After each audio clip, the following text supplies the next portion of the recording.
यानी आप लोग को स्क्रीन में सब क्लियर दिख रहा है?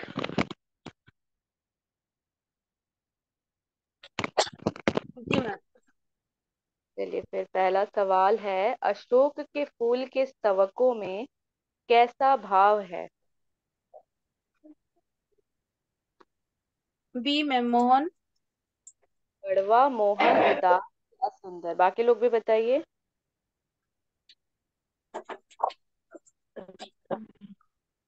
बाकी सब भी बताइए, कैसा भाव है अशोक के फूल के स्तवकों में?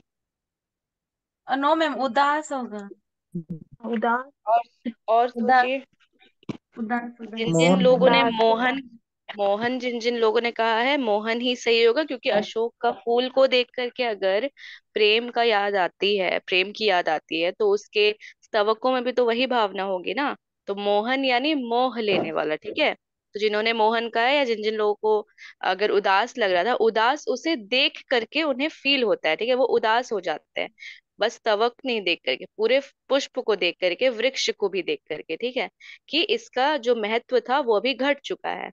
बाकी उसके स्तवक को देख करके या पुष्प को देख करके वो उतने ही मोहक हो जाते हैं, ठीक है।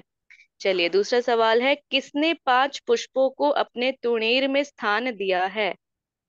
कंदर्प देवता। कंदर कंदर्प देवता। देवता। बिल्कुल सही।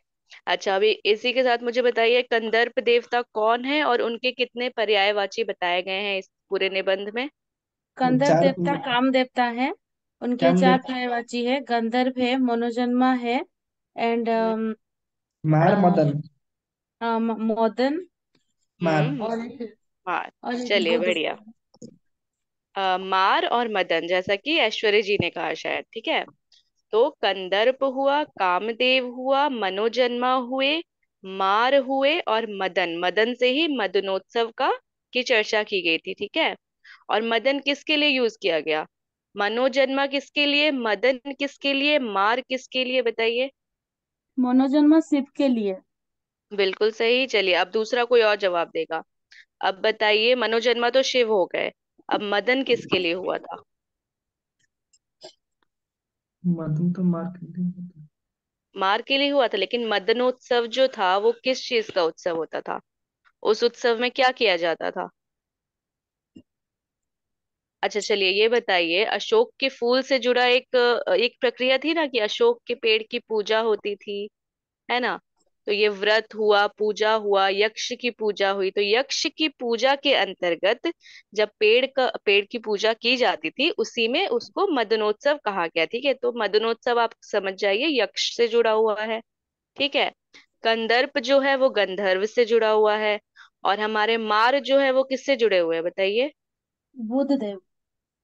बढ़िया, चलिए आगे बढ़ते हैं। अशोक वृक्ष की पूजा किसकी देन है? ये प्रीवियस ईयर क्वेश्चन है, लिखा गया है उधर। अशोक वृक्ष की पूजा किसकी देन है? यक्ष राक्षसों और की? राक्षस। बताइए। यक्ष और राक्षस। गंधर्व और और सोचिए। यक्ष। गंधर्व ओ और और यक्ष। Option, sorry ma'am. चार जी ऑप्शन जी। है, मैं देखिए, टू ऑप्शन है, गंधर्व और यक्ष। हाँ, गंधर्व और यक्ष। गंधर्व और यक्षों की होगा, ठीक है। यक्ष और राक्षस तो किसी हिसाब से नहीं हो सकते। यक्ष चलो होंगे भी, राक्षस कहाँ से होंगे? वो तो उनसे क्या बोलते हैं, हारे हुए थे ना, उनसे तो युद्ध किया था। हाँ, तो युद्ध देवताओं किया की था। देन नहीं है, कालिदास की देन नहीं है, गंधर्वों और यक्षों की देन है। ओके जी चलिए। जी मैम। चौथा क्वेश्चन, आचार्य हजारी प्रसाद द्विवेदी ने अशोक के फूल की रचना कब की? प्रकाशन वर्ष बताइए। 1948। 19। 1948। बिल्कुल। बिल्कुल सही। चलिए आगे 48। बढ़ते हैं। रविंद्रनाथ ने भारत वर्ष को क्या कहा है? महामानव समुद्र। महामना समुद्र। महामानव। अ, चलिए बढ़िया।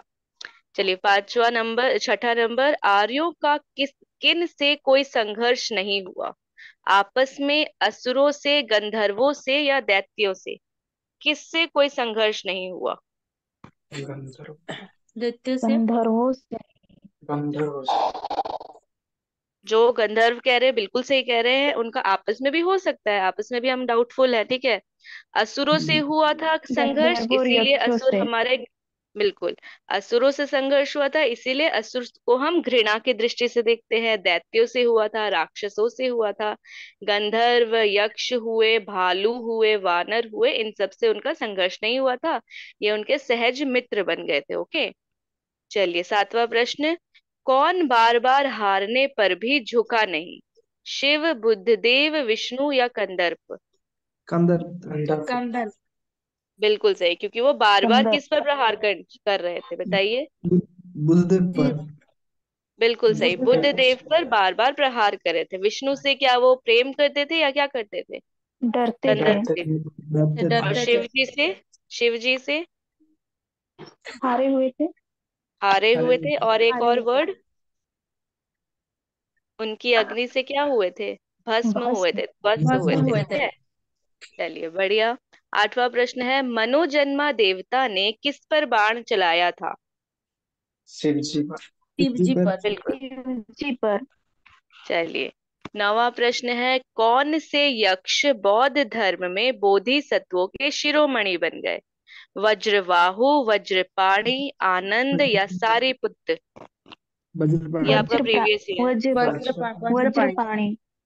बिल्कुल सही है। वज्रपाणि कौन है? उधर एक मैंने जब नोट्स पढ़ा रही तब ब्रैकेट में एक नाम लिखा हुआ था ना उधर। वज्रपाणि कौन है, किसको कहा गया है? यक्ष तो है ही, लेकिन है कौन वो एग्जैक्टली? इंद्र। इंद्र। ठीक है, ये वज्रपाणि नाम से इंद्र को ही इंद्र। अभिहित किया गया है। ठीक है। और ये यक्ष है, इससे आप जान जाइए। चलिए आगे। अशोक के फूल निबंध के अनुसार कंदर्प देवता ने अपने तुणीर में किस पुष्प को स्थान दिया था? ये आरएचटी में आ चुका है। ठीक है। गेंदा, चमेली, गुलाब या अशोक? अशोक। अशोक। अशोक। अशोक। बिल्कुल सही। इसके अलावा भी और है, बट फिलहाल हम लोग अशोक पे ही रहेंगे। ठीक है। चलिए, 11वां है, लेखक हजारी प्रसाद द्विवेदी के अनुसार अशोक के फूल को सबसे पहले किसने अपने काव्य में स्थान दिया? ये तो मालूम ही है। कालिदास। कालिदास। बिल्कुल सही, कालिदास। महाकवि महाकवि कालिदास। कालिदास। ठीक है। कालिदास। कालिदास। चलिए, 12वां और आखिरी प्रश्न है। इसमें ज्यादा क्वेश्चन में ला नहीं पाई, अगर आप लोगों को लगा कि और क्वेश्चन लाना चाहिए तो किसी और दिन मैं ले आऊंगी। ठीक है। या कभी अगर हम मॉक टेस्ट करेंगे तो मैं और ले आऊंगी, क्योंकि इससे क्वेश्चंस बहुत सारे बन सकते हैं। पर मुझे इतना ही जी। खास लगा, बाकी ठीक है, देखा जाएगा। 12वां प्रश्न है, क्या धरती से मिले बिना मनोहर नहीं होती? स्वर्गीय स्वर्गीय वस्तुएं, वस्तु। स्वर्गीय मर्त्य? वस्तु। स्वर्गीय वस्तु। स्वर्गीय चलिए, वस्तुएं। और इस निबंध में क्या ऐसा वस्तु था जो धरती से मिलकर मनोहर हो चुका था? उसका धनु। धनुष। धनुष टूट किसका कर। धनुष? गंधर्व जी का। गंधर्व। हाँ, कामदेव का धनुष। गंधर्व जी। बिल्कुल सही, कामदेव का धनुष। जब शिव जी के तृतीय नेत्र से भस्म हुआ था कामदेव के साथ साथ, तब वो जैसे ही धरती पे गिरा, वैसे ही उसकी जितनी भी मणियां थी, वो मणियां 5 भागों में विभाजित होकर 5 अलग अलग पुष्प के वृक्ष बन गए थे। ठीक है। चलिए, इतना तो हो गया, हमारा एमसीक्यू खत्म हो गया। अभी हम लोग भोला राम के जीव पे जंप करते हैं। ठीक है। चलिए फिर, भोला राम का जीव, पहले लेखक परिचय आप लोग आराम से देख लीजिएगा क्या है क्या नहीं है। फिलहाल भोला राम के जीव के लेखक कौन है, बताइए। भोला राम का जीव, इस लेख के हरिशंकर परसाई। हरिशंकर प्रसाई। हरिशंकर परसाई। और एक और चीज जान जाइए, भोला राम का जीव जो है, इसको हम निबंध की श्रेणी में भी रख सकते हैं और कहानी के श्रेणी में भी रख सकते हैं। ठीक है। क्योंकि इसमें कहानी के भी कुछ तत्व पाए जाते हैं, तो इसको कई लोग बोलते हैं कहानी भी हो सकती है, और कई लोग इसको निबंध भी मानते हैं, क्योंकि ये कहानी ऐसी, एक कथा ऐसी है जो थोड़ा सा अलग है, थोड़ा हट करके है। ठीक है। और निबंध में थोड़े हट करके ही विषय होते हैं, इसीलिए निबंध में इसको मोस्टली देखा जाता है। ठीक है। तो हरिशंकर परसाई जो थे, मोस्टली व्यंग्यात्मक लेख ही लिखते थे, व्यंग्यात्मक रचनाएं उनकी होती थी। ठीक है। तो परसाई की समग्र रचनाएं परसाई रचनावली में कुल 6 खंडों में प्रकाशित हुई है, और उसी परसाई रचनावलियों में से एक है हमारा भोला राम का जीव। ठीक है। फिर इन्हें साहित्य अकादमी मिला हुआ है विकलांग श्रद्धा का दौर लेख के लिए या रचना के लिए। ठीक है। और वसुधा नामक साहित्यिक पत्रिका में इन्होंने काम भी किया है।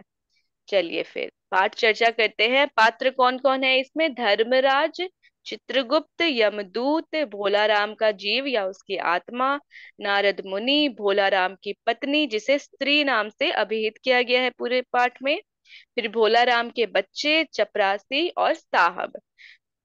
अब मुझे बताइए, हम लोग जो अशोक के फूल पढ़ रहे थे उसमें धर्मराज का भी चर्चा हुआ था और इसमें भी धर्मराज का चर्चा हुआ है, पर दोनों में डिफरेंस क्या है बताइए।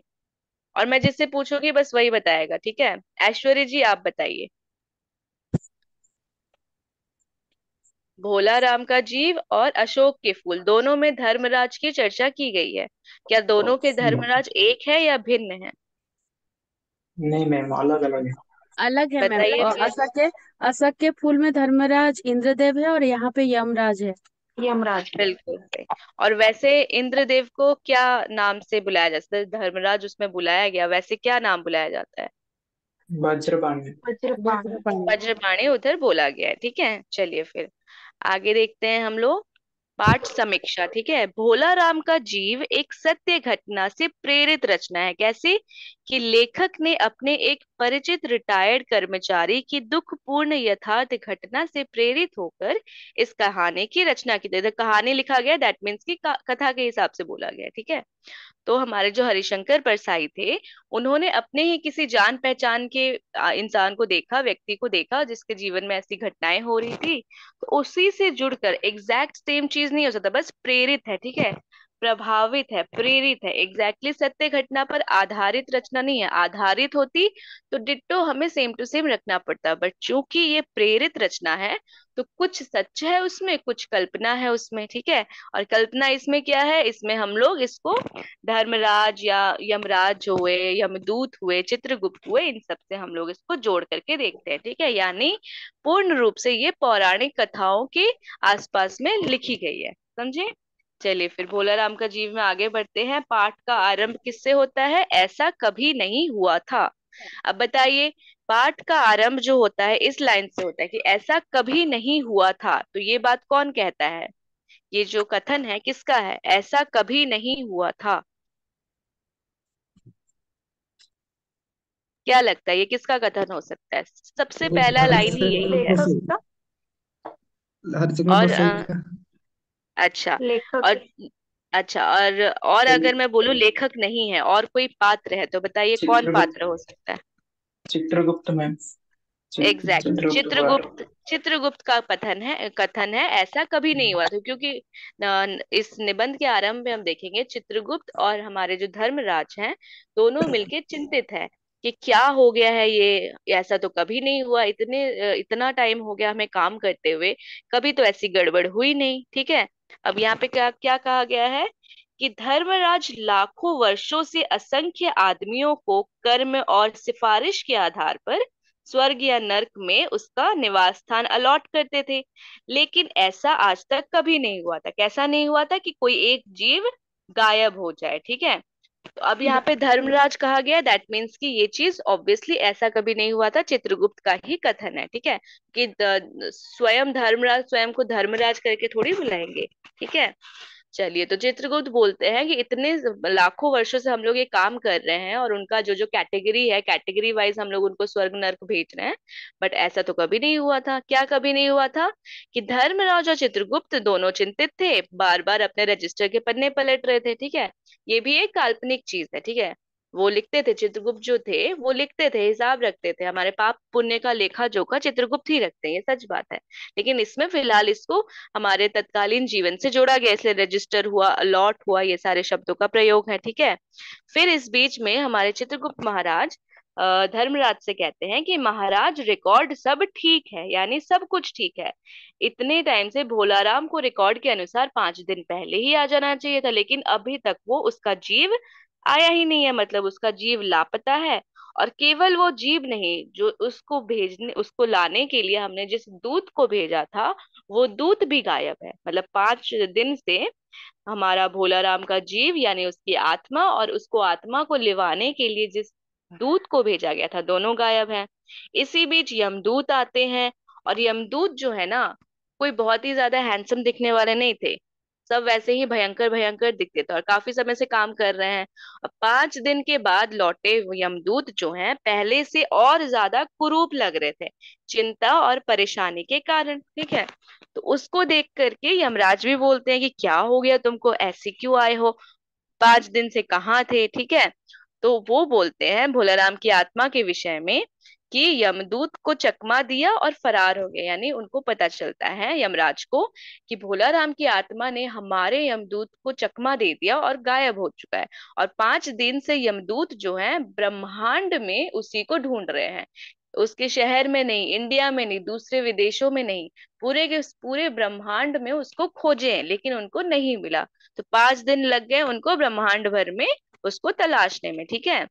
तो धर्मराज इस पे क्रोधित होते हैं और बोलते हैं कि यमदूत तुम अब बूढ़े हो चुके हो। ठीक है।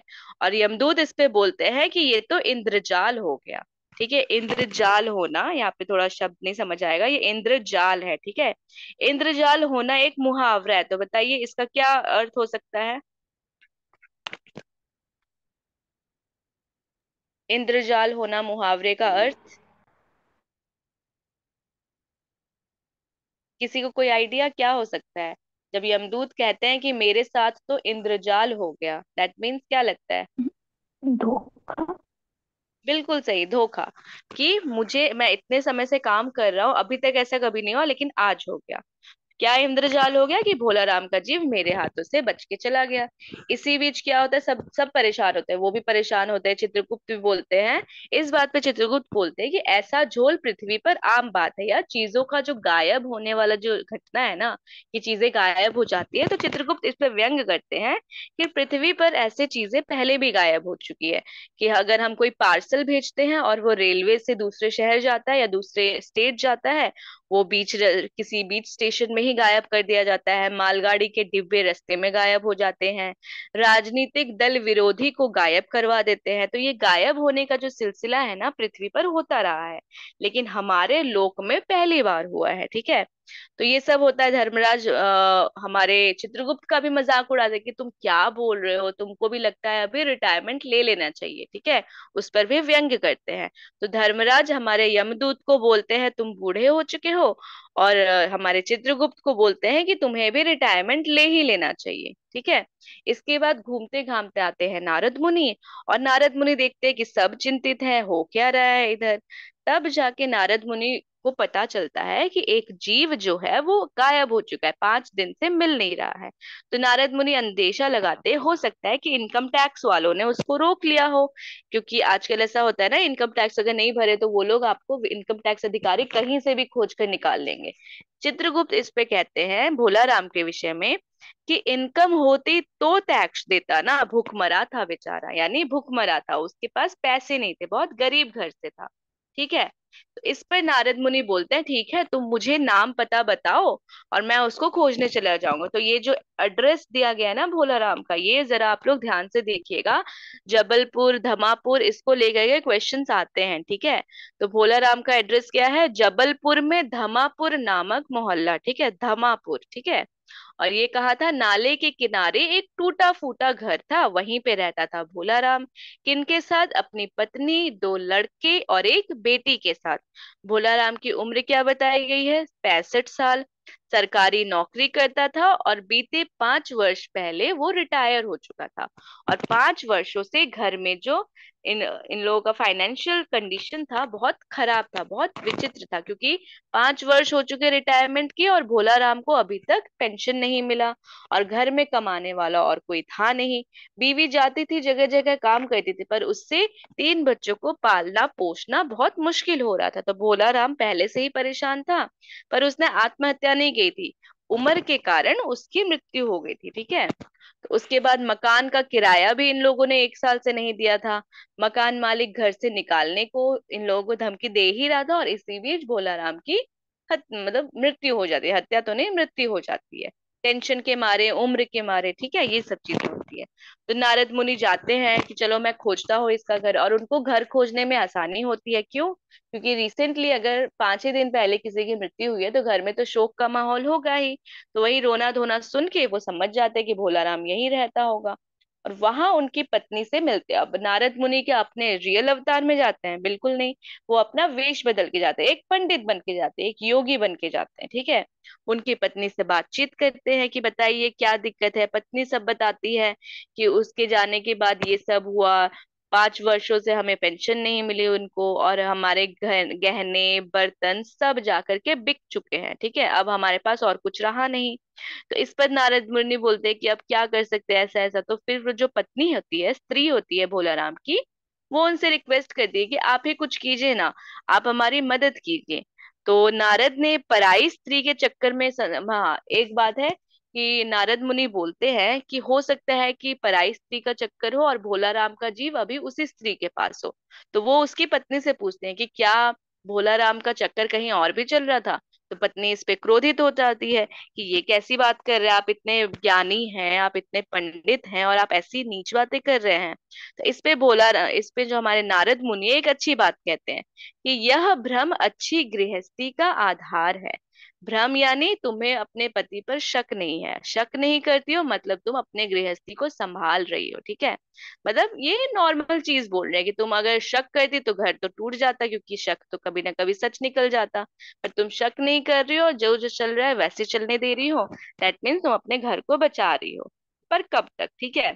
उसके बाद स्त्री नारद से पेंशन हेतु मदद मांगती है, और नारद मुनि पेंशन वाले दफ्तर जाते हैं, और वहां पे भी जाकर नारद मुनि होने के बावजूद, अब चूंकि वो तो नॉर्मल इंसान बन के गए थे ना, तो वहां पे उनको नॉर्मल इंसान के ही हिसाब से ट्रीट किया गया, इस टेबल से उस टेबल, वहां से वहां। फिर बीच में एक चपरासी उनको बोलता है कि आप एक काम कीजिए, बड़े बाबू से मिल लीजिए, आप वही आपकी अब मदद कर सकते हैं, ठीक है। तो नारद मुनि जाते हैं बड़े बाबू के यहाँ, और उनके कमरे में सीधे एंट्री कर जाते हैं। क्यों? क्योंकि बाहर जो चपरासी बैठा हुआ या जो गार्ड बैठा हुआ था वो सोया हुआ था। तब किससे पूछते, सीधे सीधे अंदर घुस जाते हैं। इसको देख करके नारद मुनि पर वो जो बड़े बाबू होते हैं वो गुस्सा करने लगते हैं कि अरे अरे, ऐसे कैसे अंदर घुस गए, तुम्हारा विजिटिंग कार्ड किधर है, वगैरह वगैरह चीजें होता है। तो नारद मुनि बताते हैं अरे चपरासी तो सोया हुआ था तो मैं सीधे अंदर घुस आया, ठीक है। फिर बड़े साहब को वो बताते हैं कि ऐसा ऐसा चीज है, मुझे भोला राम के पेंशन को लेकर के बात करनी है, क्या दिक्कत हुई है। तो बड़े साहब उस बात पे कहते हैं कि यह भी एक मंदिर है, यहाँ ये बात बताई गई है दफ्तर को लेकर, ठीक है, कि दफ्तर भी एक मंदिर है, ठीक है। यहाँ भी आपको दान करना पड़ता है, भेंट चढ़ानी पड़ती है, नहीं और कुछ नहीं, तो आप ही वजन रख दीजिए। मतलब यहाँ पे सीधे सीधे वो घूस का बात कर रहा है बड़ा साहब, ठीक है, कि बीते 5 वर्षों से भोला राम को इसलिए पेंशन नहीं मिला था क्योंकि उसने घूस नहीं दी थी, उसने रिश्वत नहीं दी थी। अब आप आ चुके हो उसकी सिफारिश करने के लिए, तो अब इसको भी आप, चूंकि एक पंडित हैं, गुरु है, आप समझ सकते हैं मंदिर में क्या क्या चीजें होती है, इस दफ्तर को भी आप मंदिर ही समझिए, यहाँ पे आपको भेंट चढ़ानी पड़ती है। तो आप आए हैं सिफारिश करने, तो आप ही कुछ वजन रख दीजिए। और वजन रख दीजिए के साथ साथ वो वीणा पर इशारा करते हैं, नारद मुनि का जो वीणा है, ठीक है, वो बोलते हैं और कुछ नहीं तो आप ये वीणा दे सकते हैं मुझे।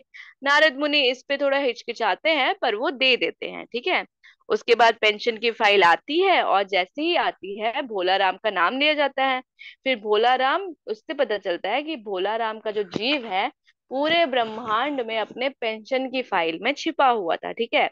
जैसे ही आवाज आता है भोला राम कहता है कि अरे अरे क्या हुआ, मेरा बात चल रहा है क्या, मेरे पेंशन की सिफारिश मंजूर कर दी गई क्या, मेरा पेंशन अप्रूव हो गया। इसके बाद साहब चौंक जाते हैं, डर जाते हैं, क्योंकि तो नॉर्मल इंसान है। और नारद मुनि समझ जाते हैं कि ये जो आवाज है कहीं और से नहीं, भोला राम की आत्मा ने कही है। और उसके बाद वो भोला राम को बोलते हैं कि चलो भोला राम, तुम्हारा समय आ चुका है, अब तुम्हें धरती छोड़कर जाना पड़ेगा, ठीक है। फिर भोला राम बोलता है कि नहीं नहीं, मैं नहीं जाऊंगा, मैं अपनी फाइलों को छोड़कर नहीं जाऊंगा। फिर वो कहता है कि मैं तो पेंशन की दरख्वास्तों में अटका हूँ, ठीक है, यही मेरा मन लगा है, ऐसा कहता है भोला राम। और यहाँ पे निबंध का अंत हो जाता है, ठीक है। ये निबंध की आखिरी लाइन है, ठीक है, जो लास्ट पॉइंट मैंने रखा है इन्वर्टेड कॉमा में, मैं तो पेंशन की दरख्वास्तों में अटका हूँ और यही मेरा मन लगा है, मैं कहीं छोड़कर नहीं जाने वाला। और ऐसे करके हमारा ये निबंध समाप्त होता है, और भोला राम जो है अभी तक भी स्वर्ग नहीं जाता है या उस लोक नहीं जाता है। तो समझे आप लोग, निबंध तो काफी छोटा सा है, समझने योग्य है, तो इसमें और ज्यादा डिफिकल्टी तो नहीं है। तो हम एमसीक्यूज पे आगे बढ़े। जी मैम। चलिए फिर तो कोई दिक्कत नहीं है। सुजाता जी शायद कहीं अभी नहीं है, वो एग्जिट कर गई है ना क्या, ठीक है कोई बात नहीं। चलिए एमसीक्यूज पे हम लोग आगे बढ़ते हैं। अच्छा, ये चीज एक और पॉइंट रह गया कि कहानी इसी व्यंग के साथ समाप्त होती है कि भोला राम की मौत के बाद उसकी आत्मा यानी उसका जीव यमराज के पास न जाकर पेंशन ऑफिस में अपने पेंशन का इंतजार करने लगता है। मतलब वो जीते जी भी वही काम करता है और मरने के बाद भी उसकी मरने के आत्मा बाद। को चैन नहीं मिलती। ठीक है। और लेखक ने व्यंग्य के माध्यम से शासकीय ढांचे की घूसखोरी और क्रूरता को उजागर करने का प्रयास किया है। ठीक है। मतलब व्यंग्य यानी मजाक या फिर उसके ऊपर सार्काज्म करके लेखक यानी हरिशंकर परसाई जी ने ऐसा बताया है कि घूसखोरी इंसान को कितना नीचे गिरा देती है और एक इंसान को कितना मजबूर कर देती है कि मरने के बाद भी वो अपने पेंशन के जो फाइल्स है, दरख्वास्त एप्लीकेशंस है, उसको छोड़कर जाना नहीं चाहता। ठीक है, यहाँ पे हमारा निबंध समाप्त हुआ। अभी एमसीक्यूज पे चलते हैं। पहला क्वेश्चन है, भोला राम किस मोहल्ले में रहते थे? मैंने कहा था ये क्वेश्चन आता भी रहता है। ठीक है, ध्यान दीजिए इस पे। भोला राम किस मोहल्ले धमापुर। में रहते थे? धमापुर। धमा बिल्कुल सही, धमापुर। धमापुर होगा इसका आंसर। ओके, चलिए सेकंड क्वेश्चन। भोला राम का जीव में किस समस्या को सामने लाया गया है? बताइए। रिश्वतखोरी, बुढ़ापा, स्वर्ग और नर्क की समस्या या रिश्वतखोरी। वैवाहिक समस्या? रिश्वतखोरी। रिश्वतखोरी। रिश्वतखोरी। बिल्कुल सही। चलिए आगे। तुम्हारी भी रिटायर होने की उम्र आ गई है, इसका क्या आशय है? ये बात कहते हैं हमारे यमराज। ठीक है। तो इसका आशय क्या है कि तुम बूढ़े हो गए हो, तुम्हारी अक्ल मारी गई है, तुम बेसमझी की बातें करते हो, या तुम्हारी श्रम से बचने की आदत हो गई है? बताइए। तुम तुम बूढ़े तुम तुम बूढ़े हो। बेसमझी हो की गए हो। बात कर रहे थे। और सोचिए, ये बात वो कहते हैं और डी डी हमारे चित्रगुप्त को। ठीक है। डी तुम्हारी श्रम से बचने की आदत हो गई। चलिए और एक बात समझिए, इसमें सी भी हो सकता है क्योंकि चित्रगुप्त जो है वो कहते हैं ये जो हमारे जो जीव का जो गायब होने की जो बात है ना, ये बहुत आम हो चुकी है। हो सकता है भोला राम का जीव भी ऐसे ही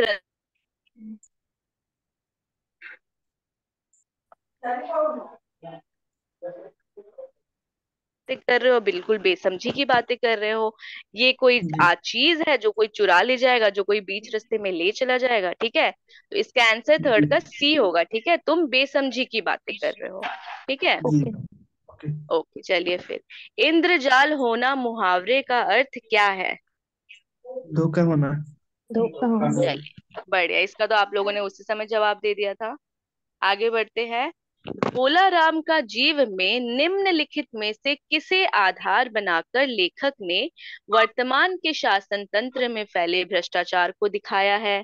ऐतिहासिक, पौराणिक, विदेशी या गांव देहातों की कथा? पौराणिक कथा। बिल्कुल पुरानी। पौराणिक। क्यों? पौराणिक क्योंकि इसमें कथा। यमराज है, चित्रगुप्त है, यमराज, इन सब की नारद। चर्चा है। ठीक है, चलिए बढ़िया। सिक्स नंबर, नरक में निवास की समस्या कैसे हल हुई? अच्छा, इसकी तो चर्चा मैंने की ही नहीं। जब नारद मुनि आते हैं ना, वो देखते हैं सब लोग चिंतित हैं। ठीक है, यमराज चिंतित है, चित्रगुप्त चिंतित है। तब वो देखते हैं कि अरे अरे क्या हुआ, अभी नरक की समस्या हल नहीं हुई है। नरक की समस्या क्या थी कि अभी नरक में लोग इतने भर गए हैं, मतलब आ ही नहीं रहे हैं, मतलब फिट ही नहीं बैठ रहे हैं। इतने मतलब, क्योंकि ये भी एक सार्काज्म ही है कि अभी अच्छे लोग कम हो गए हैं इसलिए स्वर्ग में जगह खाली है, और बुरे लोगों की भर्ती हुई है इसलिए नरक में अभी जगह की बहुत कमी हो रही है। तो इस पे हमारे चित्रगुप्त जी बोलते कि नहीं नहीं, वो समस्या तो कब की हल हो गई। कैसे हल हो गई कि अभी हम लोगों ने नरक में ना नए नए ऐसे घूसखोर इंजीनियर बुलाए हैं और बहुत सारे लोगों को बुलाया है, ओवरसियर को बुलाया। ओवरसियर कौन है? इसमें ओवरसियर की चर्चा की गई है, आप जान जाइए, लिख लीजिए नहीं तो। ओवरसियर, ठीक है, ओवरसियर की चर्चा की गई है। ओवरसियर में मैं आपको एक बार नोट्स में भी दिखा देती हूँ, मैंने वो पढ़ा नहीं, ठीक है, बट नोट्स में लिखा हुआ है। देखिए ये नीचे का जो लाइन है, रुकिए मैं पॉइंट आउट कर देती हूँ। ये वाला लाइन देखिए, नीचे का जो लाइन है, धर्मराज मजाक उड़ाते हैं और धर्मराज पुनः चिंतित हो जाते हैं। नारद मुनि उनसे हालचाल पूछते हैं और पूछते हैं कि क्या नरक में निवास स्थान की समस्या पर चर्चा हो रही है अब, या नरक में निवास स्थान की समस्या अभी तक हल नहीं हुई है? तब वो कहते हैं कि नहीं नहीं, नरक में निवास स्थान की समस्या हल हो चुकी है, क्योंकि हमने नरक में अभी गुणी कारीगर को भर्ती किया है। कौन कौन? घूसखोर ठेकेदार, इंजीनियर, ओवरसियर। और ओवरसियर कहने से कौन है? वो लोग जो मजदूर का पैसा खाते हैं, ठीक है।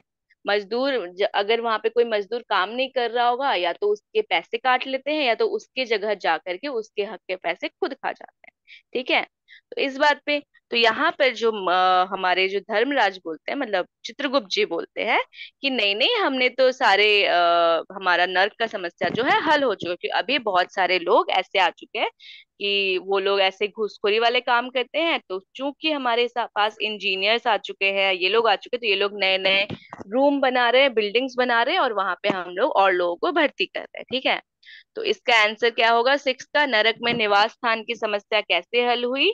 स्वर्ग की समस्या से, बेईमानों के आने से, नारद मुनि के कारण, या इनमें से कोई नहीं? अब बताइए।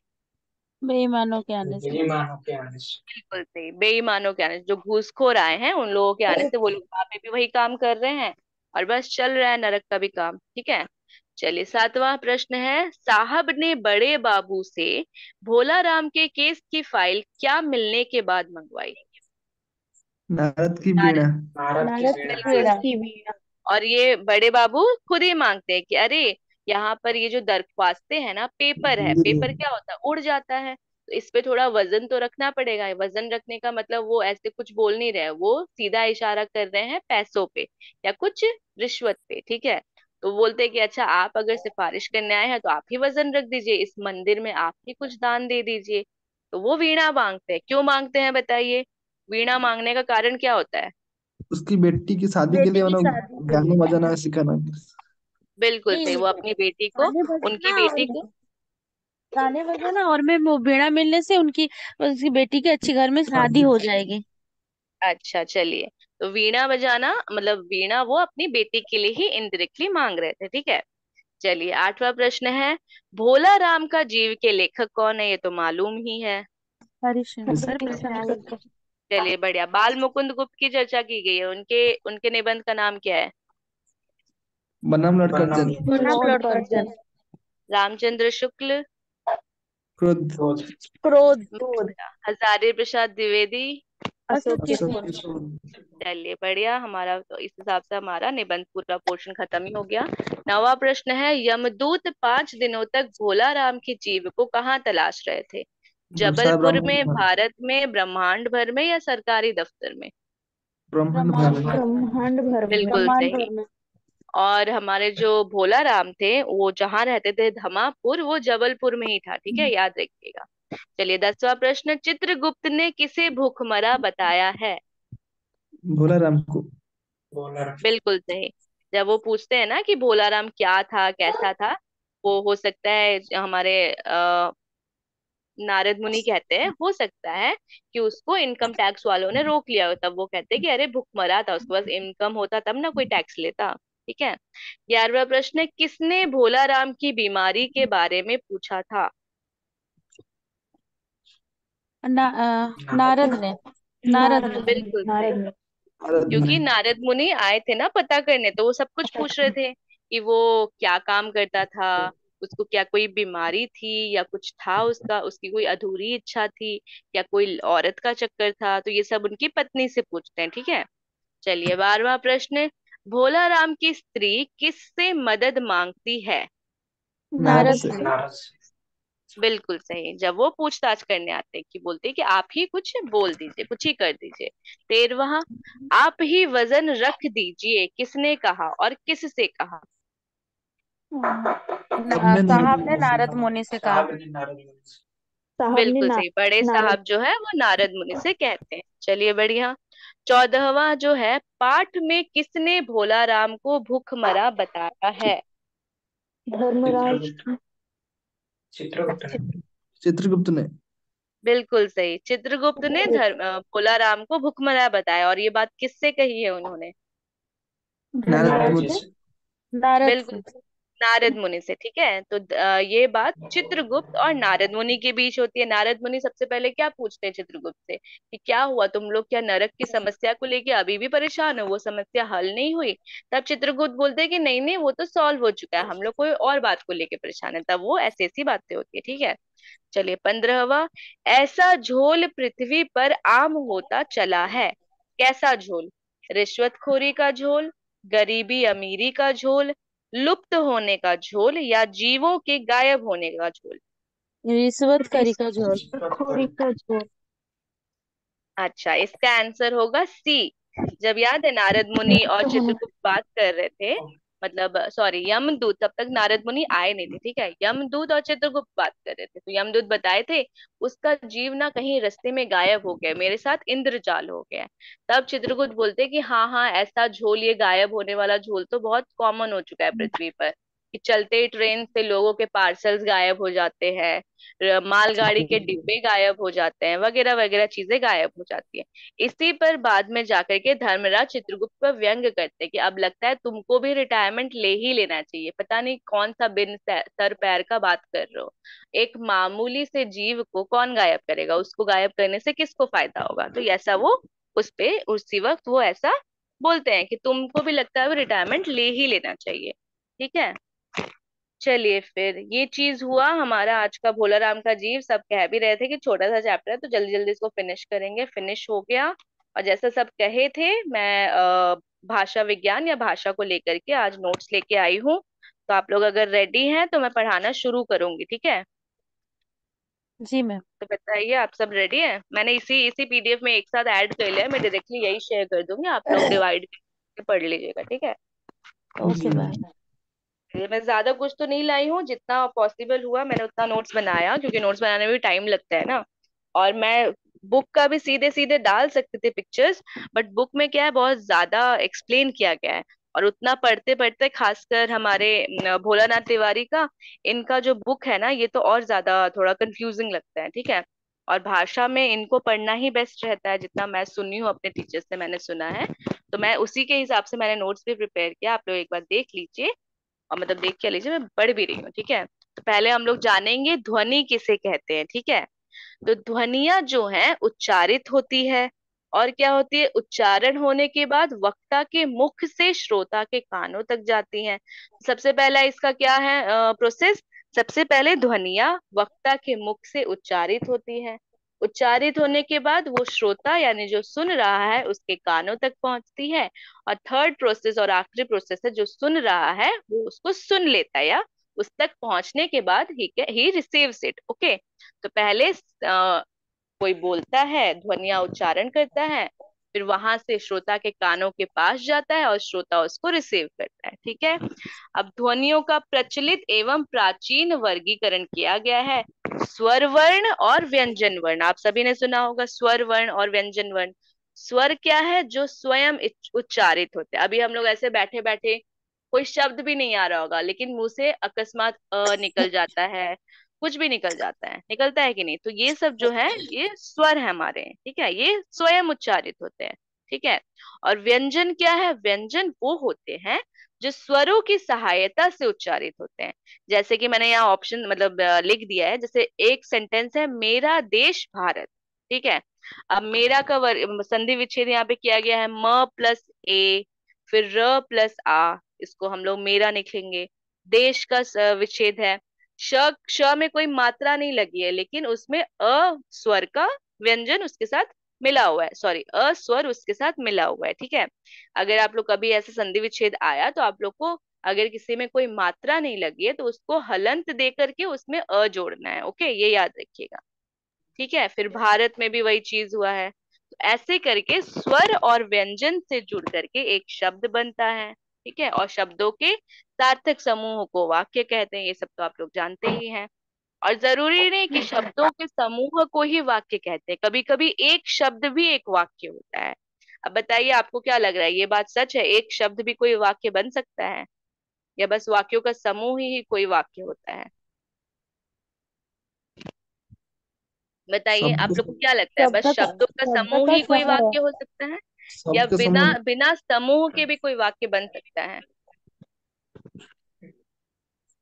एक शब्द भी वाक्य बन सकता है। शब्द भी वाक्य बन सकता है। अब देखिए, जब छोटे बच्चे होते हैं वो मम्मी को देखते रहते हैं, ठीक है, और मम्मी को देख के कुछ बोले भी ना, बस आ किए, और माँ को पता नहीं चल जाए कि बच्चे को भूख लगी है। या फिर वो माँ को देख करके बोले बिस्कुट बिस्कुट, तो बिस्कुट का मतलब क्या है, बस वो बिस्कुट बोल रहा है, बिस्कुट से माँ समझ जाती है कि नहीं बिस्कुट बोल रहा है, मतलब उसको अभी भूख लगी है, उसको अभी कुछ खाना है। तो एक शब्द से ही हो जाता है।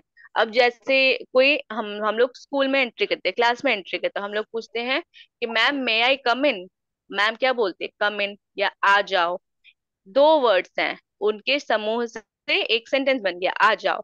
या फिर बस मैम मुंडी भी हिला दे, बिना शब्दों के प्रयोग से भी हम अर्थ को ग्रहण कर लेते हैं। तो ऐसे भी होता है, ठीक है। चलिए, स्वरों की संख्या 11 बताई गई है, ठीक है।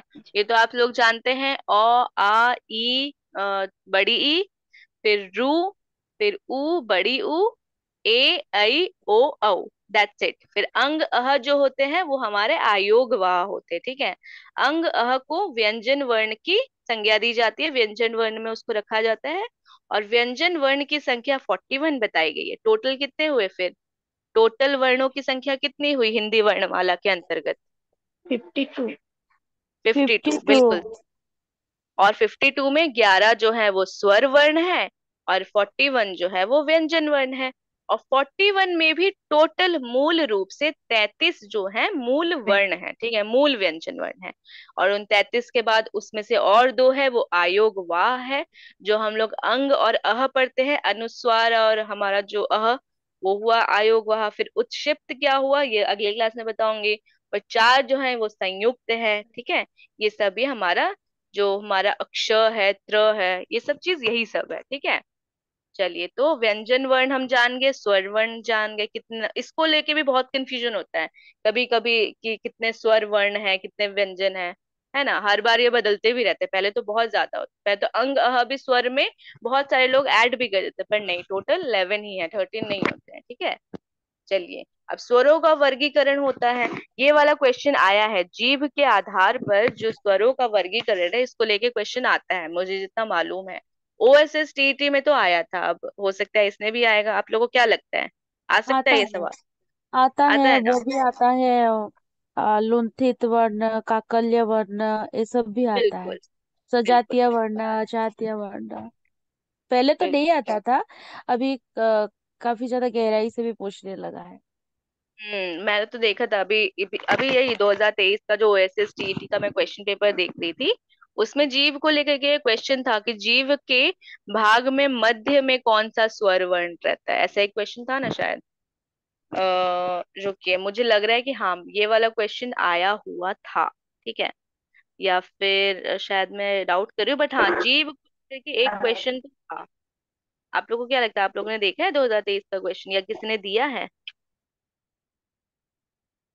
नहीं नहीं। 2023 का ओएसएस टीटी? सुजाता जी, आपने दिया है इस बार का? दिया था नहीं, मेरे ख्याल। मेरा पहले से पास आउट है।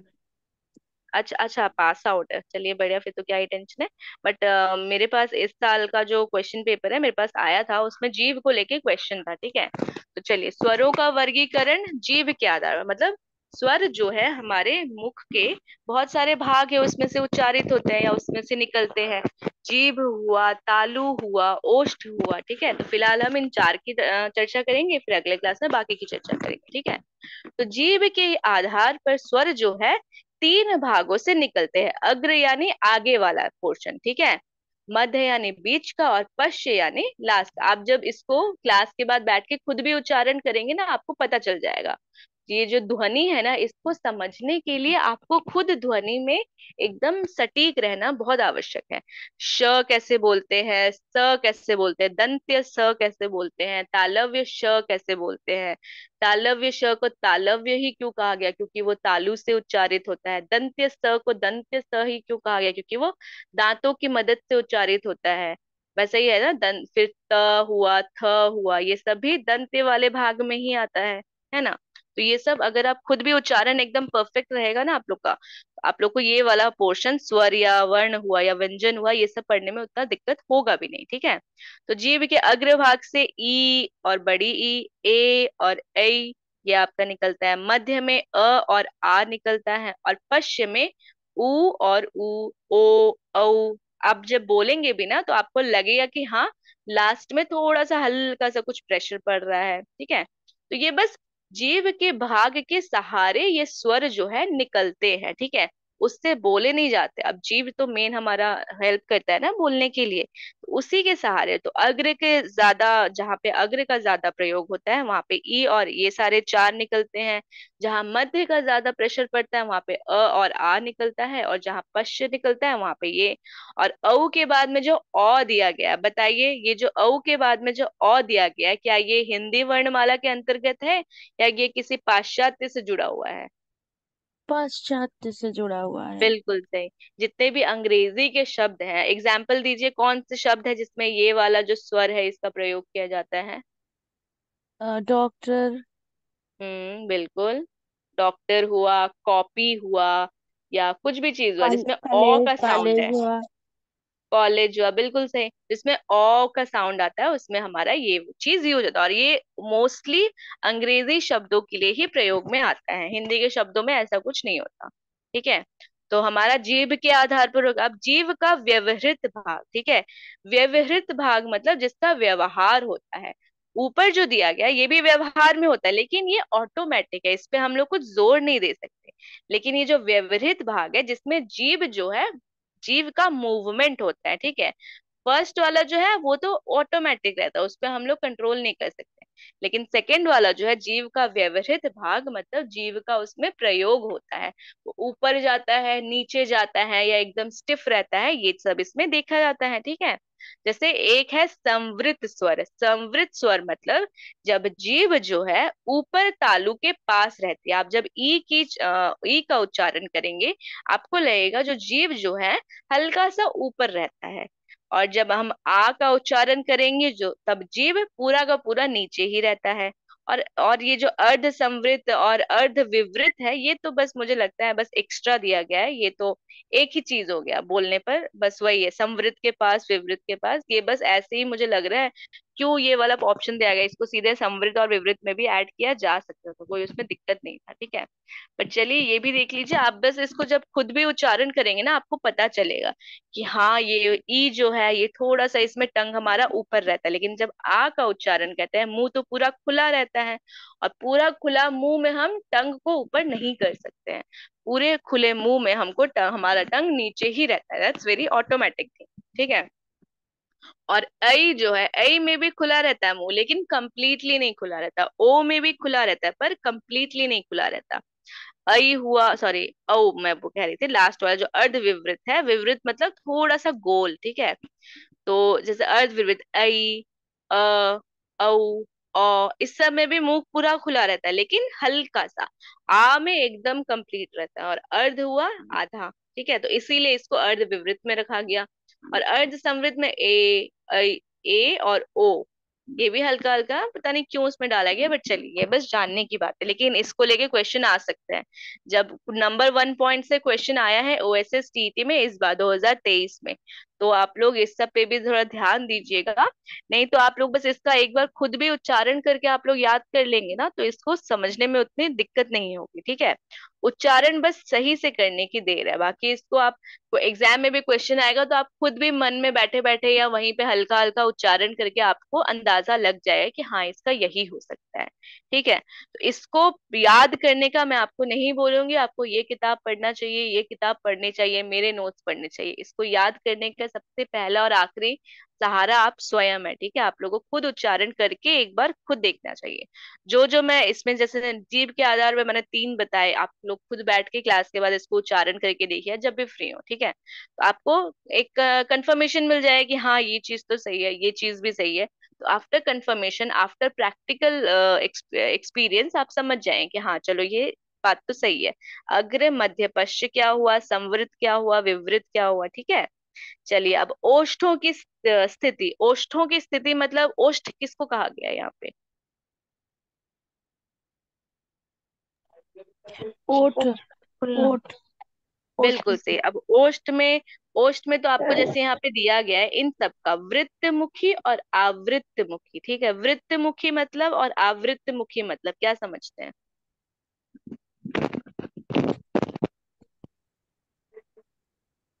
आवृतमुखी मतलब ज्यादा खुला हुआ रहता है, जैसे कि ओ, आ, ई। हम्म। एंड और वृत्तमुखी वृत्त, थोड़ा। बिल्कुल तो सही। आवृत, वृत्त मतलब गोल, ठीक है, गोल गोल, गोल। वृत्त, हाँ वृत्ताकार बोलते हैं ना, गोल।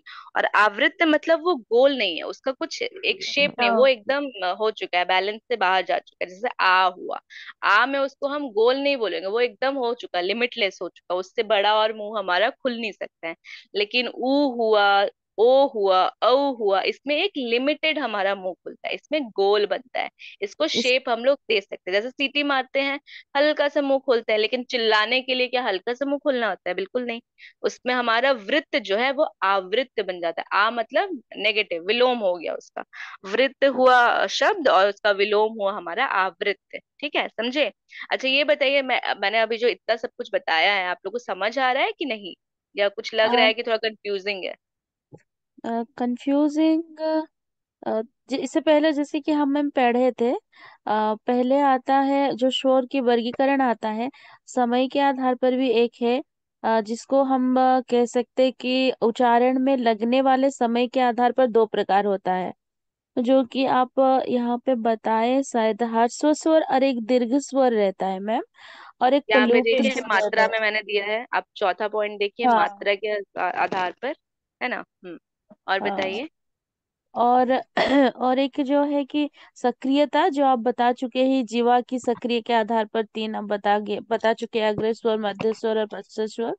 ऊंचाई, जिसको जिह्वा की ऊंचाई के आधार पर, वो भी आप यहाँ पे मेंशन है मैम, संभ्रुत, अर्ध विभ्रुत, और होठों के आधार पर, जिसको आप बताए गोलाकार कह सकते हैं हम, या इसको वृत्तमुखी कह सकते हैं, इसको वृत्तुल्य भी कह सकते हैं। और एक होता है ओगोलाकार, या जिसको विस्तृत या आवृत मुखी भी कहते हैं। और एक बिल्कुल। होता है उसमें उदासीन। ओ अक्षर जो होता है हिंदी में, जितने भी सारे स्वर वर्ण है, उसमें से जो ओ अक्षर है उसको हम उदासीन अक्षर कहते हैं। ओके, और एक इसमें ये है भी जिसमें आती आप है लोग को परीक्षा में। डाउट होता, घोष स्वर, अघोष स्वर, ये सब तो आप लोग का आइडिया होगा। ये हम लोग का स्वर हाँ तंत्रियों के आधार पर है, बहुत सारा है। बस इसमें ना आप लोग इतना ध्यान दीजिए, हर बुक में हर लेखक ने एक ही बात रखी है, लेकिन उसको टॉपिक या उसको नाम अलग दे दिया गया है। जैसे वृत्त को कहीं पे गोलाकार दिया गया, अभी आपने, जैसे मैंने जीव का व्यवहित लिखा, आपने उसको कोई और शब्द बोला, लेकिन बात एक ही है, ठीक है। मैंने भोलाराम जी के हिसाब से यहाँ पे एक्सप्लेन किया है, मैंने मैंने उसी बुक के आधार पर शॉर्ट नोट्स बनाए हैं, इसीलिए आपको शब्द जो है भोलाराम जी के ही शब्द मिलेंगे, ठीक है। और भी लोग हैं, और भी हमारे भाषा वैज्ञानिक है, जिन्होंने अपने हिसाब से लिखा है, लेकिन बात एक ही लिखा गया है, जैसा हमारा ये है। तो आप लोग को अगर लग रहा है कि शब्द थोड़े, मतलब टॉपिक का नाम अलग है, जैसे व्यवहित वर्ड है, वृत्तमुखी वर्ड है, तो उसको आप लोग एक बार, अब जैसे आपको पता चल गया कि हाँ हाँ, आप वही चीज बता रही है जो मैंने पढ़ा था, बस नाम और अलग एक मैम है कि? इसमें और एक आता है, जिसको सभी को शायद पता होगा, संयुक्त स्वर एक होता है। एक होता बिल्कुल है बिल्कुल। मूल दीर्घ स्वर है, और एक होता है संयुक्त स्वर। और संयुक्त एग्जैक्ट। मीन्स जैसे कि ए आई ओ, उसमें ओ और ई के साथ मिला हुआ, वो भी एक रहता है। मूल स्वर एक रहता बिल्कुल है। कभी कभी मूल स्वर से भी पूछ लेता है, इनमें से कौन सा मूल स्वर है, या पूछता है इनमें से कौन से मूल मूल दीर्घ स्वर है। तो दोनों बिल्कुल, में अभी वो थोड़ा सब मैं बता देती हूँ आपको। टोटल जो है ना, स्वरों का वर्गीकरण जो टोटल किया गया है, वो 8 वर्गीकरण है। इनमें भोलानाम जी की बुक में 8 है, ठीक है, और कहीं बहुत सारे होंगे, बट 8 हमारे मेन है। तो 4 तो मैंने आपको यहाँ बता दिए, मात्रा तक, मात्रा तक तो मैं पढ़ाया नहीं है, बट इधर फिलहाल आपको मैं 4 तक आज पढ़ाने का मैंने सोचा था, ठीक है। उसके बाद अभी जो आपने कहा मूल सर, वो हमारे जीव के अचल या चल होने के आधार पर है। अचल यानी रुक जाना, चल यानी चलता हुआ, ये आप समझेंगे संयुक्त स्वर और मूल स्वर में, ठीक है। मात्रा के बाद आता है हमारे कौवे की स्थिति, ठीक है। कौवा वर्ड तो आप लोग सुने होंगे, अगर आपने ध्वनि पढ़ी है तो, है ना? कौवा वर्ड आपने सुना है कभी? वर्णों का उच्चारण में। कौवा, कौवा, कौवे की स्थिति, कौवा वर्ड आपने सुना है कभी? हाँ मैम, जब मास्टर डिग्री में भाषा विज्ञान पढ़े थे उसमें सुने थे। मास्टर डिग्री में ही था। तो कौवा किसको कहा गया है, भूल गए बताइए? मैं, भूल गई मैं इसका। और किसी को कोई आइडिया? नहीं मैम। अच्छा ठीक है, इसका जब मैं पढ़ाने जाऊंगी तभी मैं बता दूंगी, ठीक है, कौवा किसको कहा गया है। फिलहाल आप लोग जान जाइए, अली जो जो हम कहते हैं, कैसे कहते हैं, एक घंटी रहती है ना हमारे मुंह में, मुख में, वो जो टंग के से लगा हुआ एक हल्का सा ऐसे कुछ घंटी जैसा रहता है, आप लोगों ने देखा नहीं होगा, हमारा जो जीभ हाँ से जी लगा मैम। हुआ एक घंटी है, उसको कहते हैं कौवा, ठीक है, या अली जीवा। अली जीवा नाम सुने? अली जीवा, उसको अली जीवा या कौवा कहते हैं, ठीक है, वो जो घंटा रहता है हमारे गले के में, जीभ से लगा हुआ, जिससे ही मेरे ख्याल से टकरा करके स्वर बनते हैं या समथिंग लाइक दैट, तो उसको कहते हैं कौवा। तो कौवे की स्थिति से भी निकलता है, एक होता है मौखिक स्वर, एक होता है अनुनासिक स्वर। अनुनासिक यानी उससे टकराकर जो नाकों से हम कहते हैं वो होता है अनुनासिक, जैसे अंग स्वर हुआ, ठीक है, न हुआ, ये सारी चीजें अनुनासिक हो गए, ठीक है। जैसे चंद्र बिंदु और अंगस्वर, यही चीजें हमारे अनुनासिक में आते हैं। और वही कौवे से टकरा कर जो मुख से निकलता है उसको कहते हैं मौखिक स्वर। मौखिक स्वर में आपके मोस्टली सारे स्वर आ जाते हैं, ओ आ ई मोस्टली सारे आ जाते हैं, और जितने भी चंद्र बिंदु या अंग स्वर वाले या अनुस्वार वाले स्वर है वो आपके अनुनासिक में आते हैं, क्योंकि वो नाक से उच्च, मतलब आपको लगता है ना जैसे हिमेश रेशम या नाक से गाते हैं, ऐसा सबको लगता है, सुनने से भी लगता है। तो वो हुआ उनका, समझिए उनकी जो कौवई की स्थिति है वो अनुनासिक स्वर से ही होके निकलती है, ठीक है, ऐसा समझते हैं। फिर जीव के अचल या चल होने के हिसाब से हम मूल स्वर और संयुक्त स्वर बनते हैं। मैं इसको लेके नोट्स ले आऊंगी अगले क्लास में, फिलहाल मैं चार ही लेके आई थी क्योंकि मुझे लग रहा था समय तो उतना होगा नहीं, आज चार पढ़ लेते हैं, फिर अगली क्लास में बाकी चार पढ़ लेंगे, तो ऐसे करके हम लोग का ध्वनि का ये वाला पोर्शन खत्म भी हो जाएगा, है ना। उसके बाद मुंह की मांसपेशियां हैं, फिर स्वर तंत्री है, इसमें घोष और अघोष है, ऐसे ऐसे करके बहुत सारे चार और बचे हुए हैं। फिलहाल ओष्ठ का तो हम लोग देख लिए, वृत्त और आवृत्त हो गया। फिर मात्रा में हर्षई और दीर्घई जो हम लोग पढ़ते हैं वही चीज है, हर्ष्व स्वर और दीर्घ स्वर, अ ई और छोटी ऊ, और दीर्घ में जितने सारे बचे हुए स्वर में, ठीक है। इतना तो आप लोग समझे ना, या इसमें कोई डाउट है?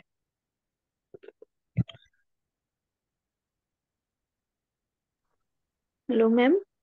हाँ जी बोलिए। मैम, री का यहाँ पे कुछ नहीं दिए हैं, तो री को किस स्वर में रखेंगे? देखिए आप एक बार जो स्वरों की जो संख्या मैंने दी है, 11 दी है, आप एक बार काउंट कीजिए, क्या उसमें री आ रहा है? री को माइनस करके वो टोटल 10 होंगे, लेकिन री को ऐड करके वो 11 होगा, तो री जो है हमारा स्वरों में आता है, ठीक है, व्यंजन में नहीं आता। आप खुद ही काउंट कीजिए बैठ के, अ आ, छोटी ई, बड़ी ई, री, ठीक है। फिर उ ए ऐ ओ औ, कितने हुए? 11 हो गए, जी मैम। ठीक है। एक्चुअली तो मैडम, जी, जो आप हर्स्व स्वर लिखे हैं उसमें री भी आता है, जिसको अच्छा, हर्स्व स्वर को, हर्स्व स्वर को हम लघु स्वर भी कहते हैं और मूल स्वर भी कहते हैं।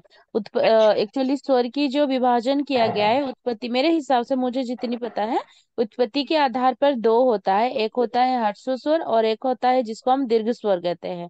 हर्स्व स्वर को हम लघु स्वर भी कहते हैं या उसको मूल स्वर भी कहा जाता है। हर्स्व स्वर, लघु स्वर, मूल स्वर, उसके अंदर चार अक्षर आते हैं, अ ई उ री।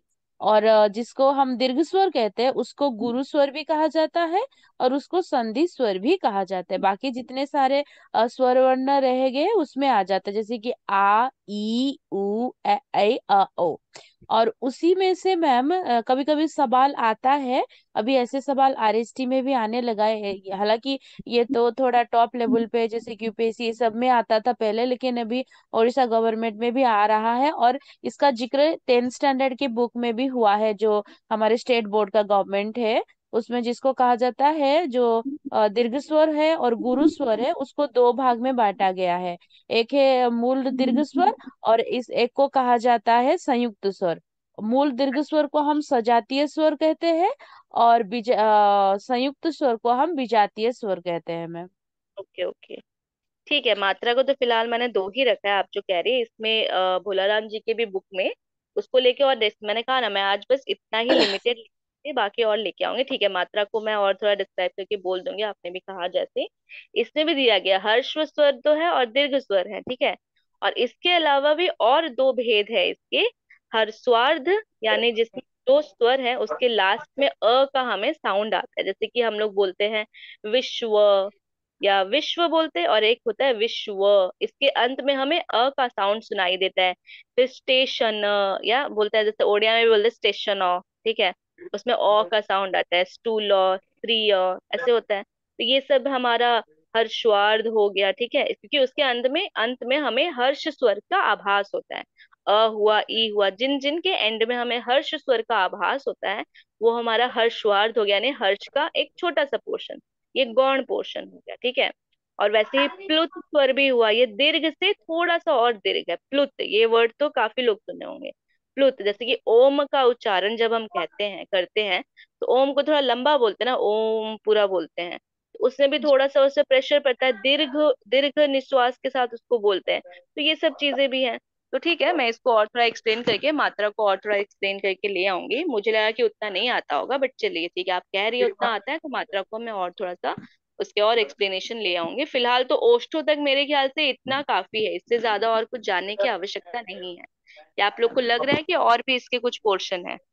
क्योंकि वही है बस, लेखकों का अंतर है इसमें। भोलानाथ तिवारी के बुक में अलग चीजें होंगी, किसी और के बुक में अलग चीजें होंगी, ठीक है। और मैं चूंकि भोलानाथ तिवारी के बुक को फॉलो कर रही हूँ, तो उसमें अलग अलग चीजें की, आप लोगों ने किसी और बुक से। तो यही थोड़ा अंतर है। बाकी बताइए, ओष्ठों तक इतना तो समझ आया ना, ये आपको लग रहा है कि इसमें और कुछ हो सकता है?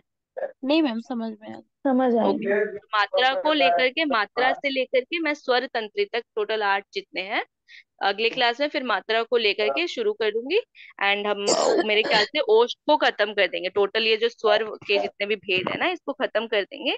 एंड उसके बाद सैटरडे को आपका वो ओडिया वाला जो है ना, वो वाला मैम पढ़ाएंगे, जो नई दूसरी मैम आने वाली है, वो आपको वो पढ़ा देंगी, ठीक है। तो मैम कल बस ग्रामर होगा, कुछ भी अदर सब्जेक्ट नहीं नहीं होगा नहीं, ना? कल आप बताइए। मैं उपन्यास है ना मेरे ख्याल से, हाँ, कर्म भूमि, कर्म भूमि शुरू करें या बस स्वर को रखें, सॉरी ध्वनि को रखें? आप बताइए, आप लोग प्रेमचंद कल शुरू करना चाहते हैं या मैं सीधे बस यही ग्रामर पढ़ाऊं? प्रेमचंद शुरू कर दीजिए मैम। तो देखिए, कर्म भूमि को मैं 2 क्लास लेकर के मुझे लग रहा है पढ़ाना पड़ेगा, वो थोड़ा वास्ट हो जाएगा। बट देखते हैं, कोशिश तो करते एक हैं, अगर काम, कल नहीं तो मैम एक काम करते हैं, इस धोनी को कल खत्म कर देते हैं, उसका कुछ एमसीक्यू भी प्रैक्टिस कर लेंगे, और मंडे को हम कर्म उपन्यास शुरू कर देंगे। बेटर यही करते हैं। फिर ध्वनि को कल समाप्त करते हैं, उससे रिलेटेड एमसीक्यूज लेके मैं आ जाती हूँ। एंड मंडे को मैं सर से बात कर लूंगी कि अगर 1 घंटे से थोड़ा ज्यादा क्लास हो पाए तो कर्म भूमि को हो सके तो मंडे निपटाऊंगी, नहीं तो उसको ट्यूसडे तक भी ले जाऊंगी। तो इसमें दिक्कत नहीं है, ठीक है। Okay ma'am. चलिए, फिर फिलहाल अभी जो मैंने जितना पढ़ाया है, ये जो जितना पूरा है ना, ये एक पीडीएफ रखा था मैंने, ठीक है, तो वही सेम पीडीएफ भेज देती हूँ। आपको अशोक के फूल के एमसीक्यूज इसमें मिलेंगे, भोलाराम का जीव मिलेगा, या आप बोलिए मैं सबका अलग अलग पीडीएफ करके भेज दूँ, क्योंकि इसमें मैम स्वर भी जुड़े हुए हैं। तो आपके हिसाब शोर से ही मैं चलूंगी। शोर का थोड़ा अलग कर दीजिए अलग मैडम। कर दीजिए। ओके ओके, फिलहाल मैं इतना एक साथ भेज देती हूँ, ठीक है। फिर जब स्वर का हमारा खत्म हो जाएगा, तब एक साथ में स्वर का अलग और जितना पीडीएफ है एक साथ भेज दूंगी। फिलहाल ये एग्जैक्ट भेज देती हूँ, और लास्ट में जब हम स्वर का अलग से पोर्शन पढ़ रहे होंगे, तो उसको एक साथ भेज दूंगी, ठीक है। Okay ma'am. ओके, चलिए फिर आज का क्लास यहीं समाप्त करते हैं। कोई भी डाउट होगा ना, लग रहा है कि ये छूट रहा है या फिर ये भी हमें पढ़ाया गया था, तो मुझे बोल दीजिएगा। अगर मुझसे भी, जैसे कि एमसीक्यूज में ही मैंने वो आप लोग को एक और टर्म नहीं बताया था ना, कि वो नर्क की समस्या वाला, तो वो देख के मुझे याद आया कि अरे हाँ, ये पोर्शन तो मैंने नहीं पढ़ाया है। तो एक बार मैंने वो डिस्कस कर लिया, तो आप लोग को भी लगे कि हाँ कुछ चीज रह रहा है, तो मुझे बताइए, ठीक है। Okay ma'am. चलिए ठीक है, फिर आज का क्लास यहीं समाप्त करते हैं। शुभ रात्रि सभी को, और थैंक कल यू मिलते हैं मैम। हम लोग इसी समय पे, ठीक है। Okay ma'am. चलिए।